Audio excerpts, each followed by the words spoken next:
25 तारीख की ये घटना है। 25 तारीख को होली थी। होली पे एक पति पत्नी घूमने जाते हैं बाहर। न्यू मैरिड कपल होते हैं जब वो घूमने जाते हैं वहाँ, तो जो पति होता है उसके दोस्त भी आते हैं, वो 5 दोस्त आते हैं उसके, दोनों होली खेलते हैं, सारे के सारे होली खेलते हैं उनके साथ। होली खेलने के बाद में इस बीच कुछ ऐसा होता है कि उसकी पत्नी हॉस्पिटल पहुँच जाती है।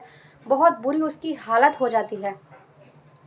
दोस्तों, ये भोपाल की घटना है जहाँ एक न्यू मैरिड कपल होते हैं जिन्होंने जो एक दूसरे से प्यार करते थे। घर वाले शादी के बिल्कुल ही अगेंस्ट थे और लड़की के घर वाले भी और लड़के के घर वाले भी दोनों ही शादी के खिलाफ थे और एक दूसरे से वो प्यार करते थे। दोनों शादी नहीं करने दे रहे थे घर वाले, लेकिन वो लोग, हेमंत नाम होता है लड़के का जो कि पेशे से सिंगर होता है, तो वो दोनों कोर्ट मैरिज करने का फैसला करते हैं। दोनों लव मैरिज कर लेते हैं, शादी कर लेते हैं। शादी करने के बाद में जब दोनों रहने लगते हैं तो लड़का उसको लेकर घर आ जाता है, तो उसके घर वाले उसे रख लेते हैं। कुछ ही दिनों बाद, 1 महीना ही निकलता है, दोनों में लड़ाई शुरू हो जाती है। घर का माहौल पूरी तरह बिगड़ जाता है क्योंकि उस हस्बैंड वाइफ में लड़ाई होने लगती है। जब लड़ाई होने लगती है तो इसी बीच 1 महीने बाद होली का त्यौहार आने वाला होता है। तो 24 तारीख को ये लोग प्लान बनाते हैं। पति अपनी पत्नी से कहता है कि हम लोग होली मनाने बाहर चलते हैं, क्या पता हमारे बीच जो थोड़ी सी टेंशन चल रही है वो ठीक हो जाए। इसी बीच होली मनाने के लिए बाहर चले जाते हैं। तो जब वो हस्बैंड वाइफ दोनों जा रहे होते हैं, जहाँ उन्हें जाना होता है वहाँ पहुँचते हैं, अचानक से 5 लोग आते हैं। किसी के हाथ में डंडा होता है, किसी के हाथ में कुछ होता है और वो उसकी पत्नी के ऊपर वार कर देते हैं और उसकी पत्नी को मारते हैं, तो उसके पति को भी मारने लगते हैं। जब घायल हो जाते हैं, पति को ज़्यादा चोट नहीं आती, पत्नी बुरी तरह घायल हो जाती है, तो उसको हॉस्पिटल भेजा जाता है। हॉस्पिटल में उसका ट्रीटमेंट चलता है। ट्रीटमेंट चलने के बाद में तो उससे पूछा जाता है कौन थे, तो पति उसको बताता है कि हम लोग वहाँ गए गए थे होली मनाने के लिए और वहाँ पता नहीं ये लोग कहाँ से आ गए थे और हम लोगों के ऊपर वार कर दिया।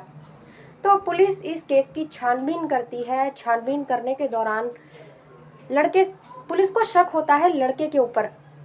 जब उसके पति के ऊपर ये शक होता है क्योंकि वो कभी कुछ बोल रहा था, कभी कुछ बोल रहा था, तो उससे सख्ती से पूछताछ की जाती है तो वो सब कुछ बता देता है। वो बताता है कि हमारी लव मैरिज हुई थी और अब लड़ाई झगड़ा होने लगा था, 1 महीना ही शादी को निकला है, तो मैंने अपनी पत्नी को रास्ते से हटाने के लिए ये सब प्लान किया था। मैंने अपने दोस्तों को बोला था कि ऐसे ऐसे हम बाहर जा रहे हैं इस जगह पे और तुम लोग आ जाना और तुम लोग मुझे भी मारना, ऐसा ना दिखे कि मैंने ही ये सब कुछ किया है। मेरी पत्नी को भी मारना, मेरी पत्नी को ज़्यादा मारना जिससे कि उसकी मौत हो जाए और मुझे कम मारना। ये नहीं लगना चाहिए कि मेरे को कुछ नहीं हुआ और मेरी पत्नी को ही मारा है। 50,000 रुपये वो अपने दोस्तों को देता है, 5 दोस्तों को बुलाता है। वो लोग वहाँ जाते हैं होली खेलने के साथ साथ।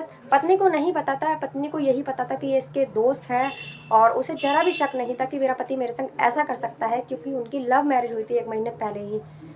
तो वो लोग इतनी बुरी तरह से उसकी पत्नी के ऊपर वार करते हैं, 1-2 बार उसके पति पे भी करते हैं और वहाँ से फरार हो जाते हैं। ये सब बातें पति बताता है। वो डिवोर्स देने की बजाय अपनी पत्नी को रास्ते से हटाने का प्लान बनाता है।